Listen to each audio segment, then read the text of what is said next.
একটি হাঁস ডোবার মধ্যে ডুব দিয়ে দিয়ে মাছ শিকার করছিল। হাঁসটির নাম ছিল হাসা। তাড়াতাড়ি হাসির জন্য মাছ শিকার করে বাড়ি যেতে হবে। জঙ্গলের যে অবস্থা, যে কোনো সময় হিংস্র পশু এসে আমার উপর আক্রমণ করতে পারে। হাঁসটি কিছু মাছ শিকার করে নিয়ে ভয়ে ভয়ে জঙ্গলের মধ্যে দিয়ে বাড়ির উদ্দেশ্যে যেতে থাকে। এইদিকে হাসার বউ হাসি 7টি ডিমের উপর বসে তা দিচ্ছিল। এমন সময় একটি ডিম ফুটে ছানা জন্ম নেয়। ঠিক তখনই হাসা মাছগুলো নিয়ে ঘরে চলে আসে। হাসাকে দেখে হাসি বলে, স্বামী, তোমাকে কেউ ঘরে আসতে দেখেনি তো? না বউ, আমি চুপি চুপি খুব সাবধানে ঘরে এসেছি, কেউ আমাকে দেখেনি। শোনো, পাশের জঙ্গলের হিংস্র জীবজন্তু যেন জানতে না পারে যে আমরা এখানে বাস করি। আর দেখো, কিছুদিনের মধ্যে আমার বাকি ডিমগুলো ফুটেও সুন্দর হবে।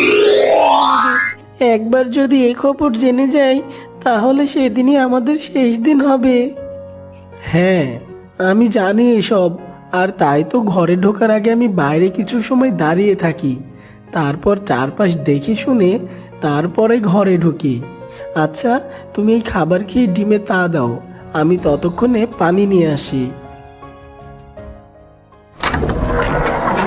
বলে হাসা তার মুখে একটি পানির বোতল নিয়ে ঘর থেকে বের হয়ে যায়। হাসা বের হতেই হাসি দরজা বন্ধ করে দেয়। এই জঙ্গলে অনেক হিংস্র জন্তু জানোয়ার থাকতো বলে হাসি সব সময় ঘরের মধ্যে দরজা বন্ধ করেই বসে থাকত। হিংস্র জীবজন্তুরা প্রতিদিন কোনো না কোনো নিরীহ প্রাণীকে শিকার করে খেত।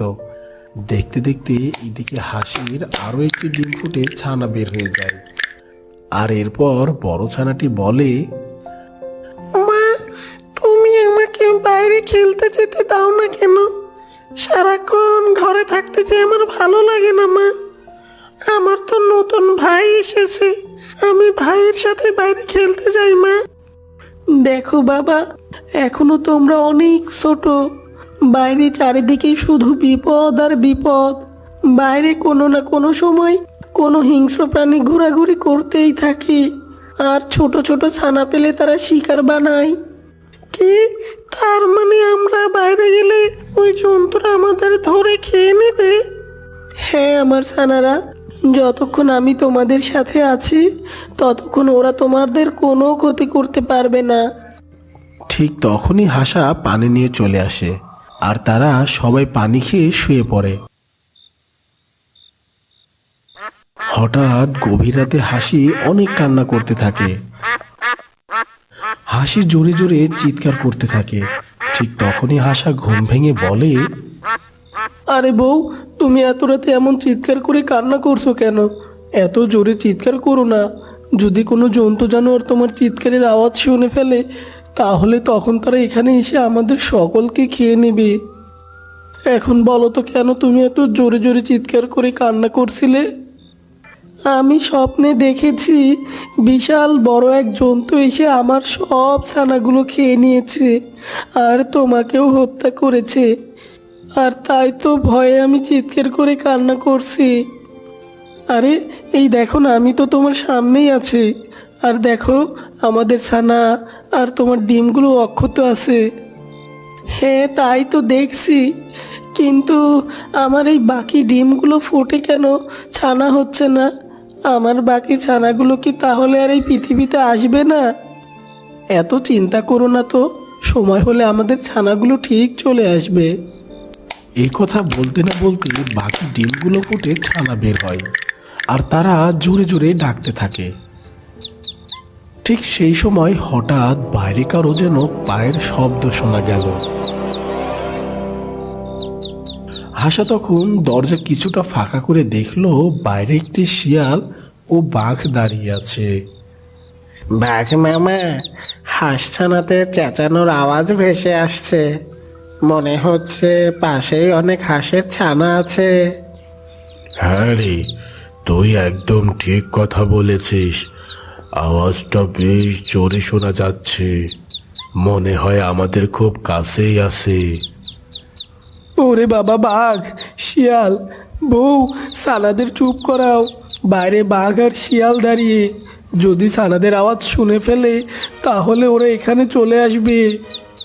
হাসা আর হাসি মিলে তাদের ছানাগুলোকে চুপ করালো। আর ওদিকে বাঘ আর শিয়াল হাঁস ছানাগুলোর আওয়াজ শুনে এদিক ওদিক দেখছিল। কিরে মিসকে? হ্যাঁ মামা।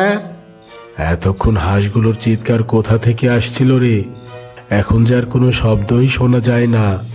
কে জানি মামা, আশেপাশে তো কাউকেই দেখতে পারছে না।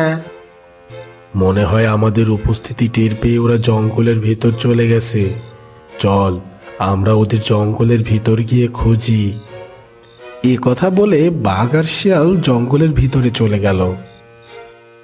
যাক বাবা, বাঁচা গেল, চরম বিপদ থেকে বেঁচেছি।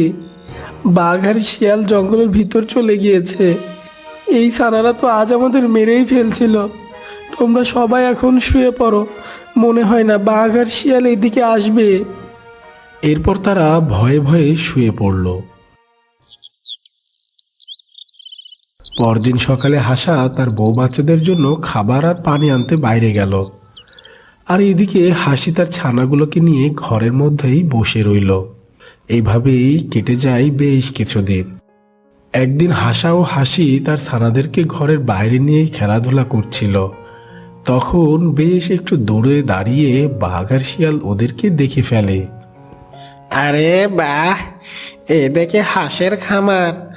চলো বাঘ মামা, হাঁসগুলো আমরা শিকার করে।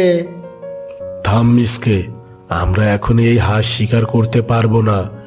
যদি আমরা এখনই এদের উপর ঝাঁপিয়ে পড়ি আর শিকার করি, তাহলে অর্ধেক খাবার জঙ্গলের রাজা সিংহকে আবার দিতে হবে। আরে মামা, এখানে রাজা আবার কোথায় আসলো? ও কিভাবে জানবে যে আমরা এই হাঁসদেরকে শিকার করেছি? এইদিকে জঙ্গলের বিভিন্ন ধরনের প্রাণী আসা যাওয়া করতেই থাকে। যদি কেউ আমাদের হাঁস শিকার করার সময় দেখে ফেলে আর সেই যদি রাজা সিংহকে বলে দেয়, তাহলে রাজা সিংহ তো আমাদের আর আস্ত রাখবে না রে। তুই তো জানিস রাজা সিংহ কতটা ভয়ঙ্কর। এই জন্যই বলছি, এখন না। আহ মামা, এখন না তো কখন? আমরা এত সুন্দর সুযোগ হাতছাড়া করে দেব? আমরা এই হাঁসের শিকার কাল করব, কেননা কাল জঙ্গলে পিটুর বিয়ে।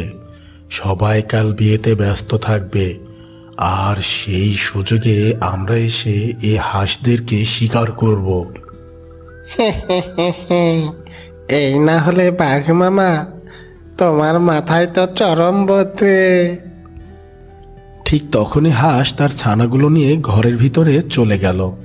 এই দেখে শিয়াল বলে, বাঘ মামা, চলো এখন আমরা জঙ্গলের ভিতর চলে যাই। কাল সুযোগ বুঝে ওদেরকে শিকার করা যাবে। হ্যাঁ ঠিক আছে, চল।